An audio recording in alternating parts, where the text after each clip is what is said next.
Hello everyone, and welcome to Saturday Shenanigans, a weekly series where I, Dalton, and Cody cover some of the news from the past week that we either find interesting or have an opinion on. Let's get started. And here's the first story of the week.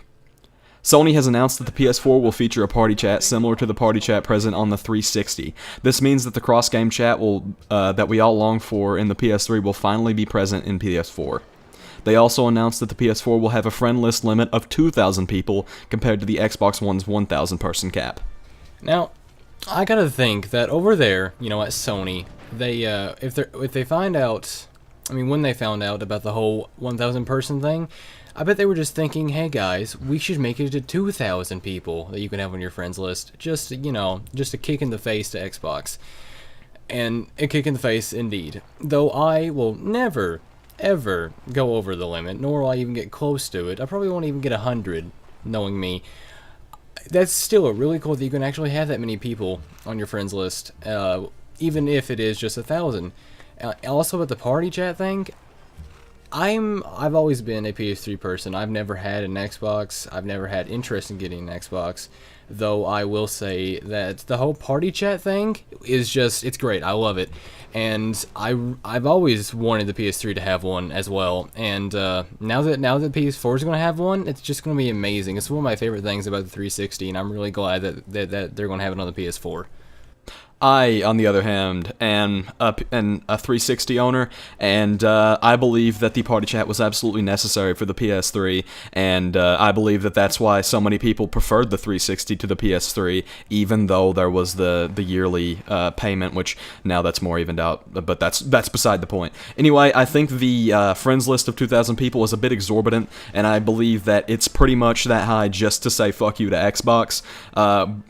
Yeah, it's a bit childish, but if you're actually going to go over 1,000 friends, which, why would you ever do that? If you ever plan to go over 1,000 friends, I guess PS4 will have to be the console for you, and I guess it's nice that they're trying to one-up the competition. Competition definitely can make things better for the consumers. So that's nice, and I feel like the party chat was needed in PS3, and I'm glad it's actually going to make it into PS4, but although it was kind of a bit obvious that it was going to make it, because if it didn't, then the PS4 was just going to have a terrible online interface.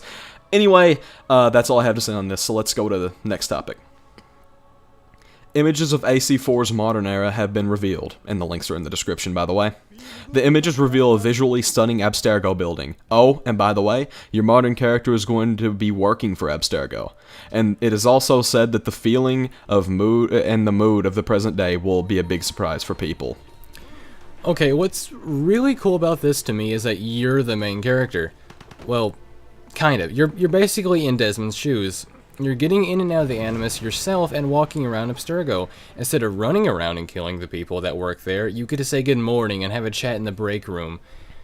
Which, when I put it that way, it sounds like an average cubicle boring job. But it's still a really cool concept. I'm definitely going to have a little bit of fun with that, exploring the building. But I'm almost certain that it's going to get a little boring after a while as well. I'm not excited. Let's just be honest, who plays Assassin's Creed for the modern sequences? I actually think they said that you could skip all the modern sequences in AC4, and I am probably going to be doing that. Unless they decide to step it up and make it better. And I'm just going to cut in here real quick and say that the modern part about AC3 when you're Desmond, that's seriously like my favorite part about the entire game. That's the only reason I was really happy with it. Really? Yes. What? Mm-hmm. I am beyond words. I really am. I felt like AC3's Desmond was probably the worst. Especially with the whole backstory of the Ancient. I just didn't care. I didn't care one bit. I felt like Connor was a very strong character, and I felt like Connor's parts in the game were very good, but I felt like Desmond's were just lackluster in the end of that game. You guys will know what I'm talking about. I'm not going to spoil it. I felt nothing. I didn't care. I see where you're coming from with the end of the game, but like earlier than that, it's definitely probably my favorite part about throughout the entire game. Alright, well, I think that's all we have to say on this topic, so on to the next one. Microsoft has announced that the extra controllers for the Xbox One without a charging kit will cost $60. The one bundled with a charging kit will cost an extra $15 at $75. The controller will be able to run via USB, power, or AA batteries. $60. $60 for a controller. I can go out and buy a 360 controller for like around $34 to $40 at Walmart right now. Basically, if you have a big family or have friends over a lot that you're going to play games with, you're going to have to pay $560 to play them.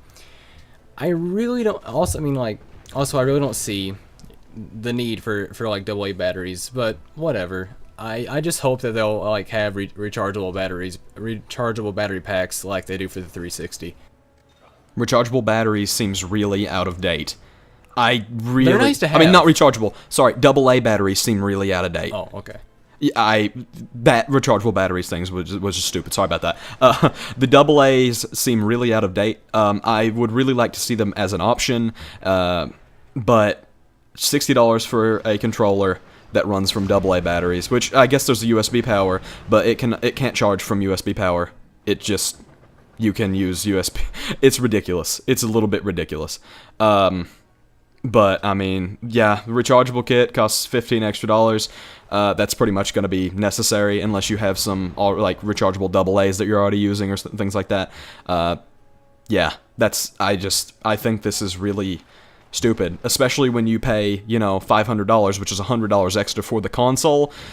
It's a bit ridiculous that the controllers don't charge, especially, like, why would they not allow them to charge through USB? I'm not sure. PS3 had it. You'd think Xbox would step up their game and get it, but, whatever. I'm going to actually say one more thing.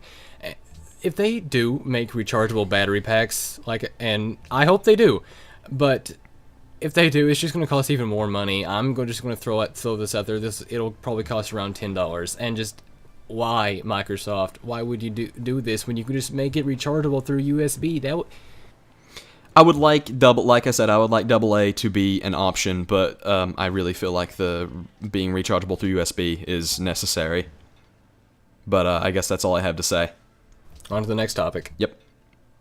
Square Enix's legal team has decided that a fan-made Final Fantasy VII web series funded by Kickstarter is not acceptable and have taken down the Kickstarter page. The Kickstarter aimed to gain $400,000 to make a web series that aimed to, quote, bring the story of Final Fantasy VII to life through live action. Square Enix, get off your high horse. Come on, people want to see Final Fantasy VII as in live action. I've never even had any kind of interest in Final Fantasy, and I want to see it in live action. Companies, all kinds of companies, Warner Brothers, well, that's really the only kind of company I can think of at the top of my head. But anyway, so many other like fan bases have created all kinds of live action web series with stuff to do with DC Comics, stuff to do with Marvel Comics, stuff to do with Harry Potter, and so on. And they don't have a problem with it, It's giving the fans what they want. Why can't you do the same? I think it's really cool that fans go through this trouble to get this money and to set up this whole thing. I mean, sure, they're getting money, but they're also spending money. It takes a lot of money to do this kind of thing. And, if fans are this dedicated to something, I think you should give them a chance. It's really cool for fans to do this kind of thing, and if I had the resources and the money, I would be doing something like this too, because it's really awesome, and I love it that they do this. But I'm not loving you right now, Square Enix, because you're not letting them do it. I'm with Cody on that. It's absolutely ridiculous that they would bring it down.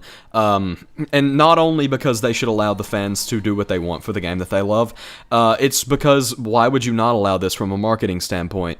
I mean, if people see this and it's really well made, it's going to make them want to buy Final Fantasy VII, especially with it just being re-released on PC. So this seems like the perfect time for this to come out from Square Enix's perspective, and it seems like it could sell a ton of more copies for Final Fantasy VII on the PC especially, because of the people not owning it there. And even people who had played the game before, who will be watching this, it may rejuvenate their joy, their want to play the game, and make them want to buy it again on the PC. This could make Square Enix a ton of money, and I really don't understand why they would want it to stop.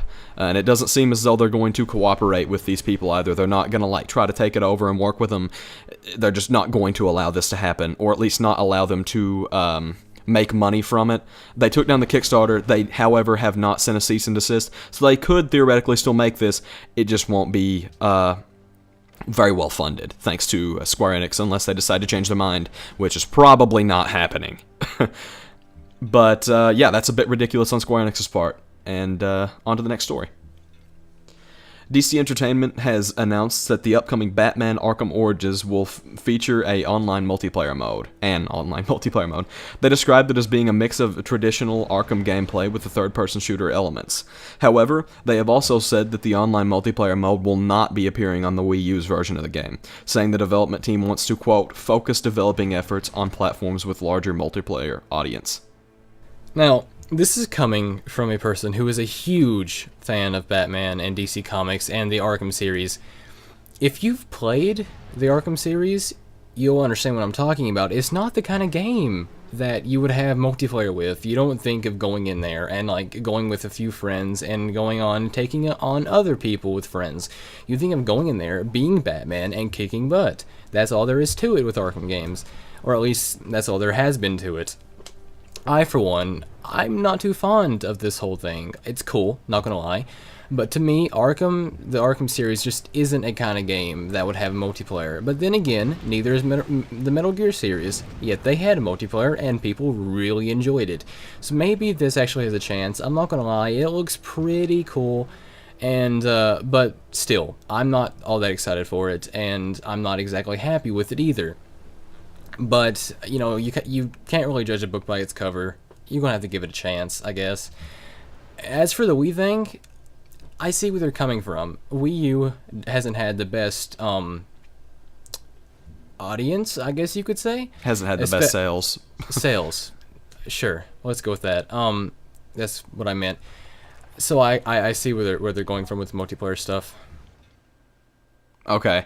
Well, I'm actually, I mean, it's cool that the game's going to have a multiplayer. It could definitely extend the longevity of the game, and if it is as fun as the single player, it could make the people who enjoy that get a lot more mileage out of the game, and that's pretty cool. However, on the Wii U thing, I guess I understand where that comes from. I was getting ready to actually just rail them until I heard Cody's perspective. I understand the Wii U is really, it doesn't have the best audience because of the sales. Like, actually, some news came out this, like, past week that the Wii U sales are really terrible, especially in comparison to, like, the 3DS sales. It's a bit ridiculous how bad they are.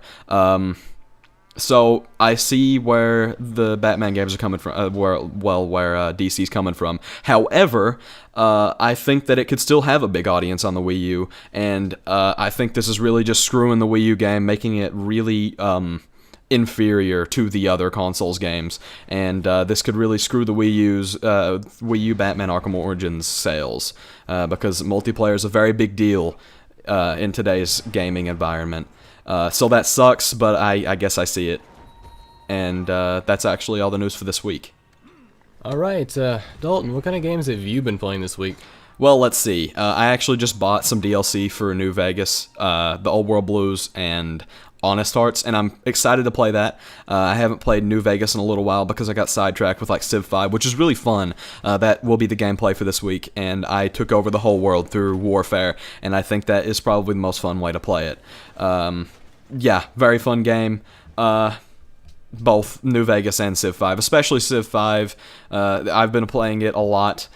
It's a ton of fun. I actually expected it to be just kind of meh, but I got to the point, like, it was one of those games where you wake up and you want to play it. That's how good it is, at least for me. Very fun game, and I enjoyed it, and I got all the DLC for it because I bought the Gold Edition, minus Brave New World, obviously, and it was a very fun game, and I'll probably be playing it again at some point. What about you, Cody? I haven't really been playing that much this week. I've mainly just been playing Pokemon Heart and Gold.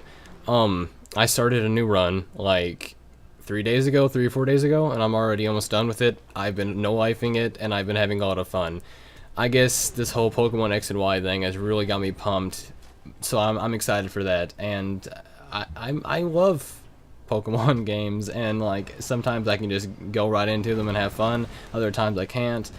And I guess this past week has been one of those times where I can. So that's all I have. X and Y is looking really good, I might add. But that's actually all we had for this week. So if you like the video, please like it down below and leave a comment with your opinions on the stories this week. And if you have any stories that you'd like us to cover next week, leave those in the comments as well. We will definitely consider those. But we'll see you guys next week. Goodbye.